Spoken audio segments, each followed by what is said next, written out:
Estamos num tempo limiar, a revelação do grande Rei, e a luz do Eterno brilhará, e todos os povos vão reconhecer. Shalom, gente, nós aqui da Beit no Friburgo e também a todos que vão ver essa leitura de Parashá. Hoje, a leitura pública da Parashá de Shabbat está no livro de Vaikse, por seu semanal dessa semana. Já lemos 6 aliot, vamos ler a 7ª. E depois da 7ª, a gente vai fazer aqui uma lembrança rápida daquilo que foi a Parashá da semana e entrar no contexto da 7ª leitura, tá bom? Então a Parashá diz assim, 31, versículo Gênesis 31, 43. E ela começa dessa forma: e Lavã respondeu e disse a Jacó: as filhas são minhas filhas, os filhos, meus filhos, as ovelhas, minhas ovelhas, e tudo que vês é meu. E as minhas filhas, o que posso fazer hoje a elas? Os filhos que deram a luz, e agora, vamos, façamos uma aliança, eu e tu. E que seja por testemunha entre mim e ti. Jacó tomou uma pedra, levantou-a como um monumento, e a Jacó disse a seus irmãos: ajuntai pedras, e tomaram pedras, fizeram montão, e comeram ali sobre o montão. E Lavã chamou de Iegar Saaduká, e Jacó chamou de Galeg. E Lavã disse que este montão seja testemunha entre mim e ti hoje. Portanto, chamou seu nome Galeg. E o monumento chamou de Mixpá, pois disse: vigie o Eterno entre mim e ti, e quando estivermos ocultos um do outro, se maltratares minhas filhas, se tomares mulheres além de minhas filhas, ninguém estará conosco. Atenta que Deus é testemunha entre mim e ti. E Lavã disse a Jacó: este montão, eis aqui este monumento que levantei entre mim e ti. Testemunha é este montão, e testemunha é este monumento, e que eu não passarei este montão, nem tu passarás este montão, nem este monumento para o mal, que o Deus de Abraão, o Deus de Naor, julgue entre nós, o Deus dos pais deles. Jacó jurou pelo temor de seu pai Isaque. Jacó fez um sacrifício na montanha, e chamou a seus irmãos para comer pão. E comeram pão e dormiram na montanha. E Lavã madrugou pela manhã e beijou seus filhos, quer dizer, seus netos e suas filhas, os abençoou e se foi. E voltou Lavã ao seu lugar. E Jacó voltou ao seu caminho. E encontraram-nos os anjos de Deus. E Jacó exclamou quando os viu: este é o acampamento de Deus. E chamou o nome do lugar de Mahanaim. Então, gente, nós vamos fazer aqui a leitura, tá? Como nós falamos, vamos fazer aqui uma revisão do que nós lemos nessa semana. Esta semana, a Parashá começou com um sonho, nessa Parashá aqui vai ser, que é a Parashá aqui de número a 7ª, é a 7ª do livro de Bereshit.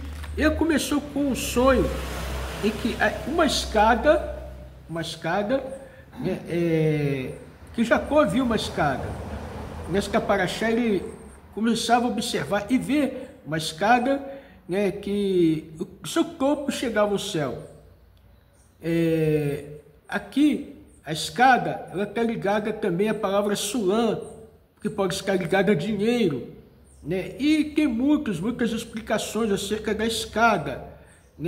Os comentaristas dizem que Iacove, quando viu essa escada, e ele viu também os impérios que iam fazer com que o povo judeu sofresse opressão quando o povo judeu estivesse no exílio. Nós sabemos que teve o exílio no Egito, o exílio da Babilônia, perseguição da Grécia, teve na Pérsia e, por último, nós sabemos o exílio de Edom, o exílio Roma, que permanece até o dia de hoje, devido ao ódio gratuito. E nós sabemos que esses anjos eram os anjos que, por várias explicações, eram anjos que eles subiam, subiam e desciam.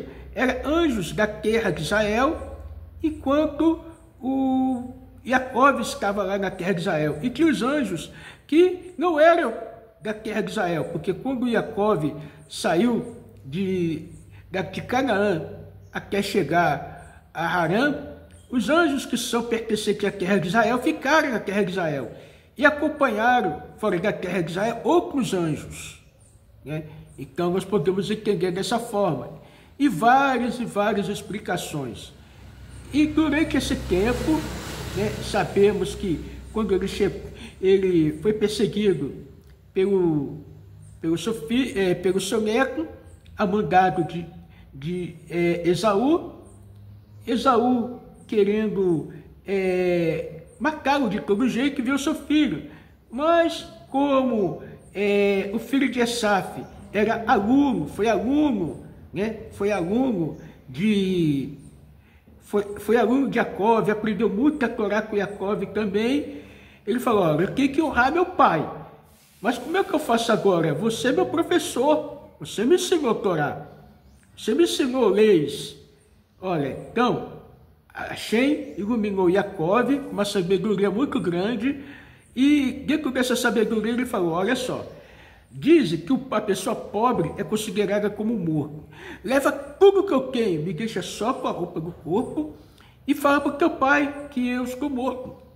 Então, Iacove teve uma saída, e assim o filho de Esav não matou o seu tio.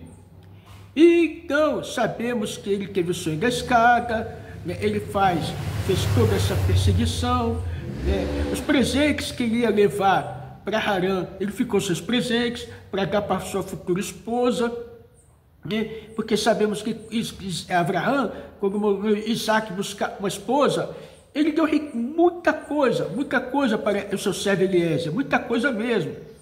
E sabemos que quando ele chegou na casa de Betuel, Eliezer, ele chegou com muitas bênçãos para dar, o dote para dar. Mas nós vemos aqui que Iacove, ele não tinha dote nenhum, não tinha nada, porque ele foi roubado no caminho.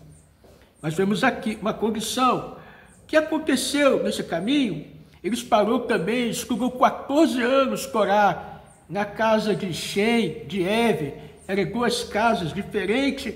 Uma, segundo os sábios, era a Torá escrita, a outra era a Torá oral, era a parte mais mística da Torá. E Abraão e Iacove, ele se preparou de uma forma muito grande, porque ele ia entrar na casa de uma pessoa muito perversa, na casa de um rachá, de um trapaceiro. Então, vemos que neste caminho, ele encontrou rebanhos, homens, pastores que estavam ali, na boca de um poço, encontraram-se na boca de um poço, e ali estava também Rahel, ali era dia ainda, e eles estavam naquela situação em que conseguia tirar a pedra da boca do poço, mas Iacove, com toda a sua força, tirou. Nós vemos aí a força que Iacove tinha, era uma pessoa muito forte, muitos pastores não conseguiam tirar, estavam esperando chegar mais para tirar a pedra da boca do poço. Mas Iacove sozinho conseguiu tirar a pedra. A pedra nós podemos entender que é tudo que bloqueia a vida espiritual. O poço nós podemos entender que é a Torá, a Sheva Mitzvot Benei Noah, tudo aquilo que se liga à parte espiritual. E a pedra é tudo aquilo que bloqueia a parte espiritual. E Jacó conseguiu tirar esse bloqueio ali, né, para todos eles. E depois ele conseguiu colocar pedra, porque tem momentos, gente, tem momentos em que a pedra, ela tem que voltar, porque o poço aberto, se ele ficar aberto constantemente, o que acontece? Entra bicho, entra insetos, entra animais selvagens. Então, gente, tem momentos em que temos que abrir o canal para se expandir, para passar para muitos, dar água para muitos, mas tem momento que nós temos que fechar esse poço para que ele não venha ser afetado. E assim Jacó fez. Ele partiu, continuou sua caminhada até chegar a Harã, como nós lemos, chegou em Harã. Né, todo esse processo, ele encontrou, nós vimos que antes ali, ele encontrou Raquel, beijou ela, um beijo profundo, de carinho, né, não foi nada de maldade, porque nós sabemos que o judaísmo é um caminho muito sério. Nós sabemos que nem os homens podem tocar a mão, dar a mão para as mulheres aos homens. Então, nós vemos tudo isso daí. O que aconteceu? Chegou lá, né, lá em Harã, nós vemos que Lavã veio encontro, né, para abraçar Jacó, mas apalpou ele, não viu nada, não viu dote, não viu ouro, não viu prata, não viu camelo, homem duro, com digitado, liso, lese duro, sem nada.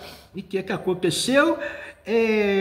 Aquele homem ficou lá com ele, prendeu um mês e ficou matucando o que tinha que fazer com Jacó. Bom, você já está aqui um mês, comendo, bebendo, desfrutando da casa, mas o que acontece agora você vai trabalhar para mim. Escolhe o teu salário. Meu salário é Raquel, né?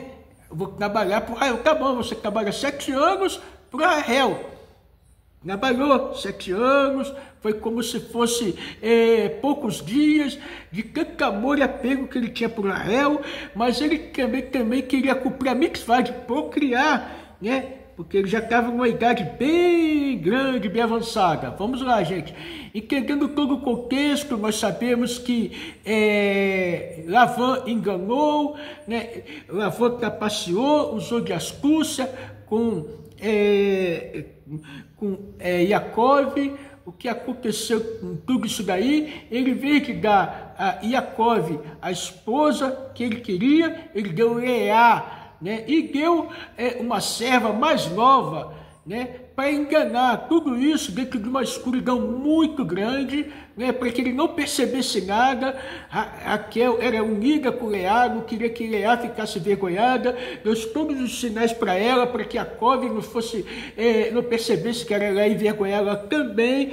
Então nós vemos aqui, gente, em todo o contexto, aqui o amor e a união de Raquel e Leá, e também nós vemos aqui, gente, a sinceridade de Jacó, mas a astúcia, né, e a sutileza de Lavã e querer passar a perna. Ele poderia logo no meio do contrato falar: não, olha só, aqui nesse lugar, aqui nessa cidade, nós não vamos dar a mais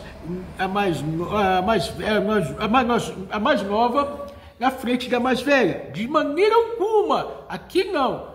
Já poderia ter falado logo de cara, mas não, deixou as coisas passar, deixou as coisas rolar. Daí a gente vê a pessoa quando não é sincera, quando não é uma pessoa honesta, né? Logo no começo do contrato ele combinou uma coisa, depois descumpriu.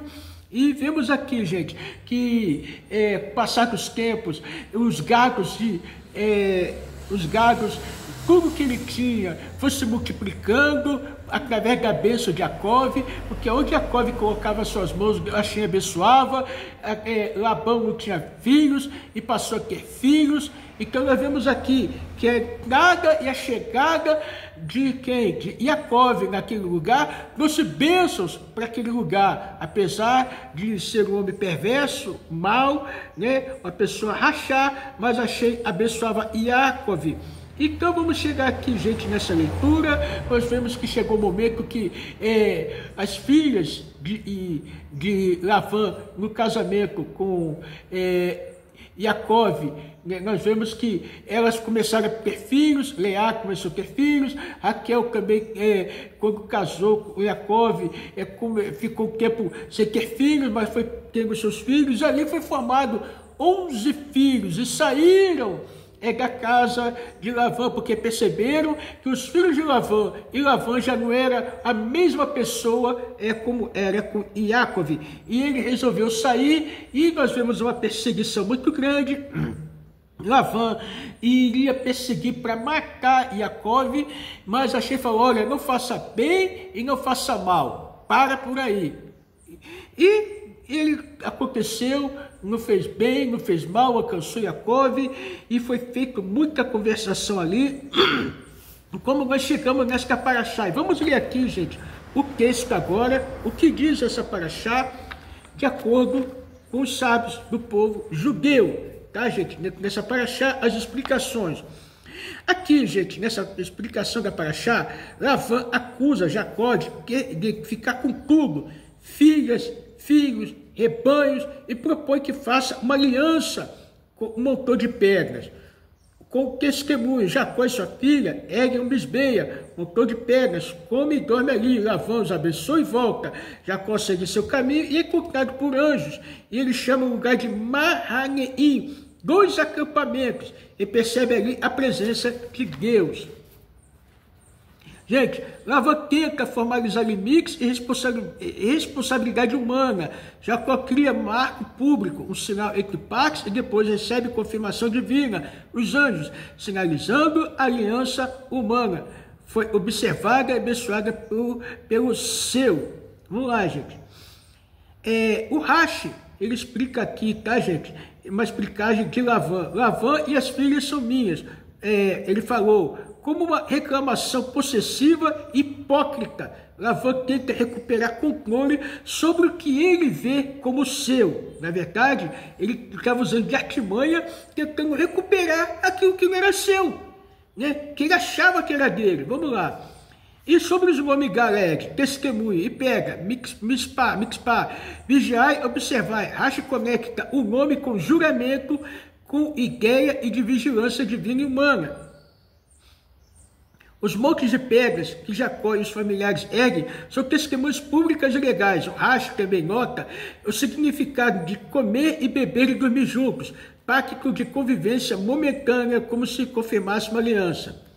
O explicador natural Malbim, ele diz assim, ele tem de enfatizar a lógica moral e linguística. Lavã usa uma linguagem absoluta para tentar transformar o fato social em direito. O Malbim destacaria a tentativa de Lavã de criar uma legitimidade retroativa. Mostra como a ação de Jacó, a pedra, o pacto, o sacrifício é a afirmação de uma fronteira ética, limites entre família e ambição, e a criação de uma memória legal e moral que impede futuras contendas. Então, nós vemos aqui que nesta paraxá, tá, gente? Nesta paraxá, nós vemos que Lavã estava tentando reivindicar uma coisa que não era mais dele por direito. Mas Yaakov era uma pessoa ética, verdadeira, uma pessoa que ele não estava vivendo diante de ambições, mas dentro de uma legalidade moral, ética, espiritual. Então, eles estavam aqui tentando um acordo. E vamos lá, gente. O Midrash vê pedras como testemunhas que não pode negar. Existem passagens que descrevem montes e pedras como dando testemunho ou até reagindo a ações humanas. Aqui a pedra registra o pacto.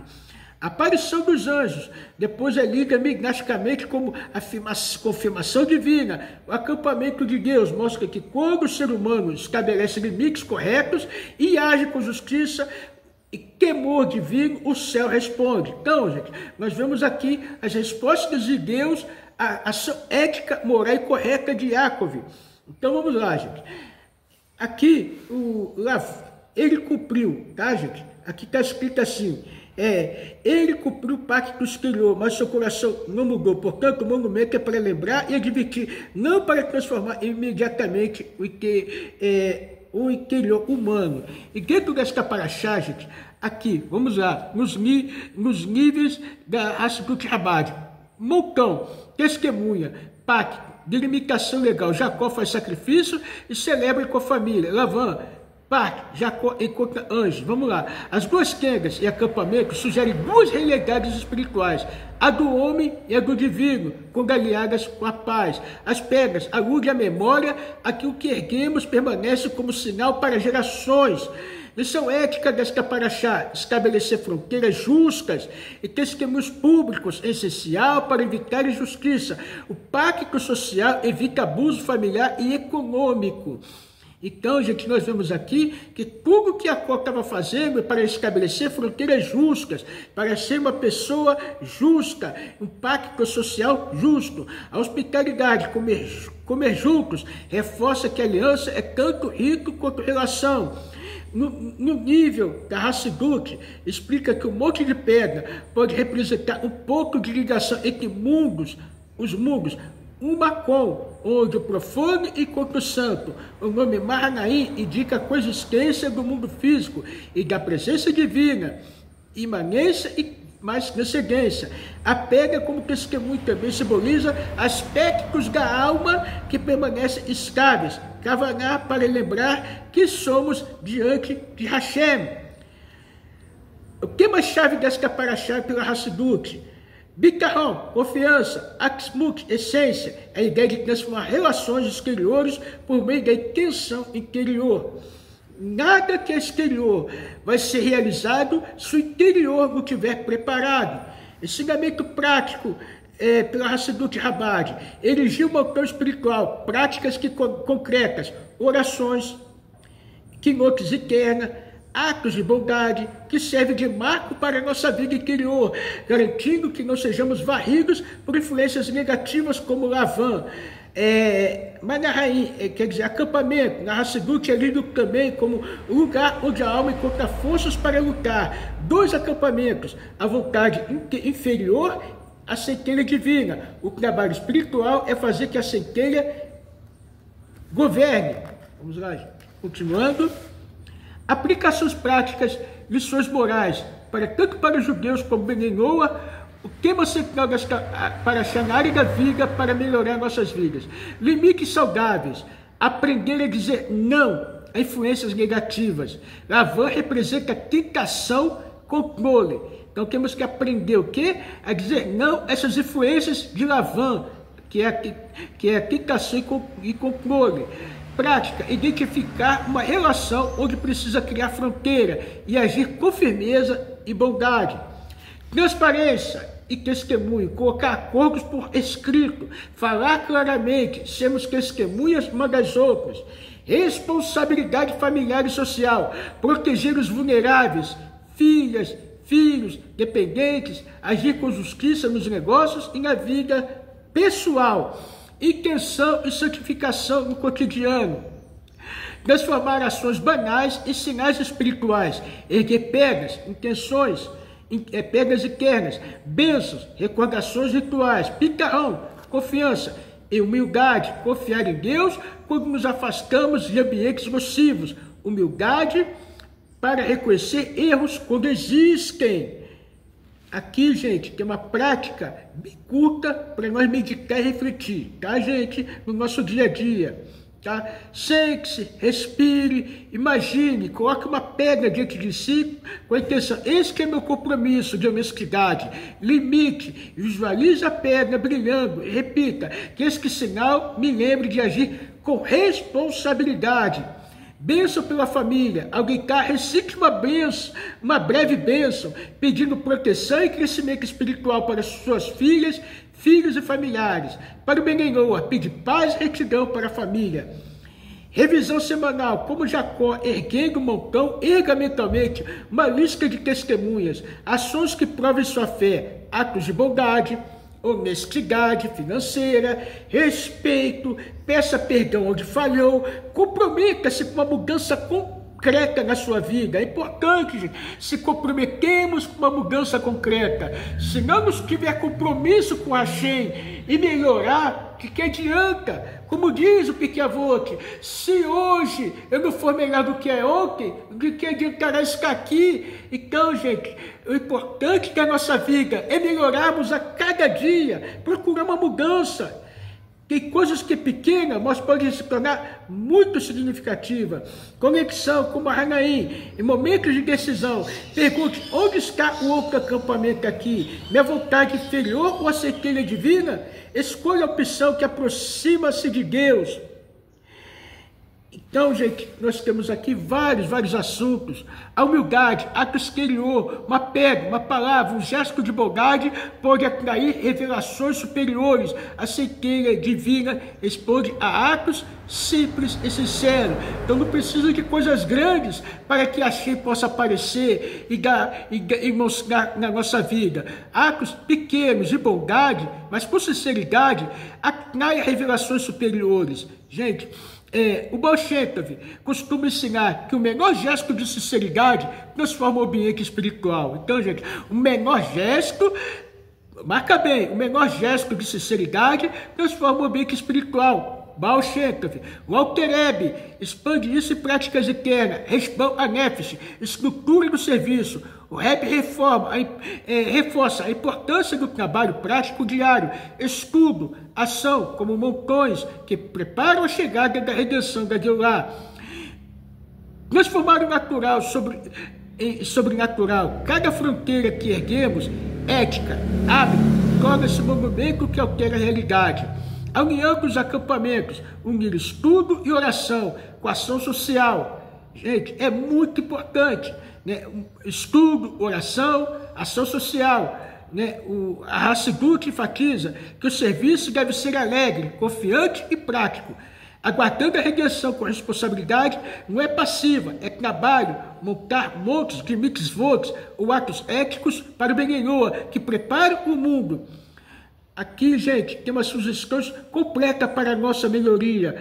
7 passos práticos imediatos. Escolha uma relação, família, trabalho, onde precisa colocar limite. Escreva uma situação e um passo realista a tomar. Declare o limite em voz alta, como testemunha, um amigo.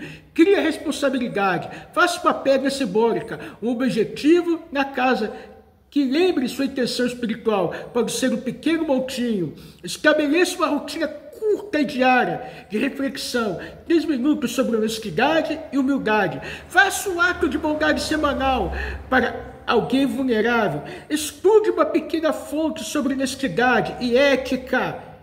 Pirkei Avot, texto de Mussar, texto da Hassidut, é muito importante na nossa vida. Textos que nos conectam com honestidade, com ética, com bondade.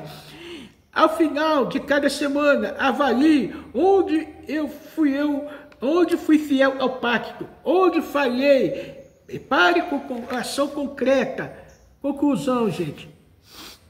Curta e oferta. Este versículo é um convite, erguer memorial não apenas físico, mas espiritual, limites, testemunho e certeza que quando agimos corretamente, o acampamento de Deus nos encontra. Para os judeus Benenoa, a lição é prática e ética. Proteja a família, integridade, erga sinais que lembrem o seu compromisso e confie que o céu responde. Então vemos, gente, que quando Jacob saiu, né, de Canaã, os anjos ficaram em Canaã, mas outros anjos acompanharam ele. E quando ele voltou, o anjo que acompanha as nações, né, o anjo que estava ali, né, veio acompanhar ele, e os anjos da terra de Israel também veio ao encontro dele. E os 2 acampamentos se juntaram. Resposta diante de Hashem, que Jacob não estava sozinho em Israel, né, em Canaã, e não estava sozinho fora de Israel, fora da terra de Canaã. Quando agimos com prática, quando agimos com honestidade, quando agimos com verdade, quando agimos com responsabilidade, quando agimos com temor, quando agimos com amor a Shem, quando agimos com bondade para com o próximo, o que acontece na nossa vida? Os anjos acompanham, a presença de Hashem nos acompanha aonde quer que nós estejamos. O acampamento de Hashem irá nos acompanhar. A presença de Hashem irá nos acompanhar a todo instante da nossa vida. Então que possamos juntos guardar esta paraxá no nosso coração e sabendo que a Jacob foi uma escada para uma elevação espiritual, não só dele, mas também para de Rahel, para também de Leá e para todos aqueles animais, porque ele recolheu todas as faíscas, todas as centelhas que estavam ali perdidas, que precisam ser recolhidas, ele recolheu, trouxe e fez uma elevação espiritual. Isso que foi o quê? Um compromisso com Hashem, e que ele manteve-se fiel àquilo que ele tacou com Hashem, e Hashem foi fiel naquilo que ele, Jacob, foi responsável, naquilo que Jacob, ele se comprometeu em fazer aquilo que era certo. Então, gente, que possamos, dentro de nós, com aquele compromisso que é certo com a Hashem, né? Guardar os nossos valores, proteger nossa família, proteger os nossos filhos, proteger nossos netos, proteger nossa comunidade. Então, que possamos, em tudo isso, agregar valores à nossa vida, para que possamos ter a revelação de Mashiach, para que possamos nos aproximar de Hashem e ver tanto que o que nós desejamos, a era de paz e um mundo melhor, e que possamos cada dia mais nos elevar, sabendo que cada um de nós podemos ser uma escada espiritual, para que outros possam subir e crescer nela. Esta é a paraxá Baruch Hashem.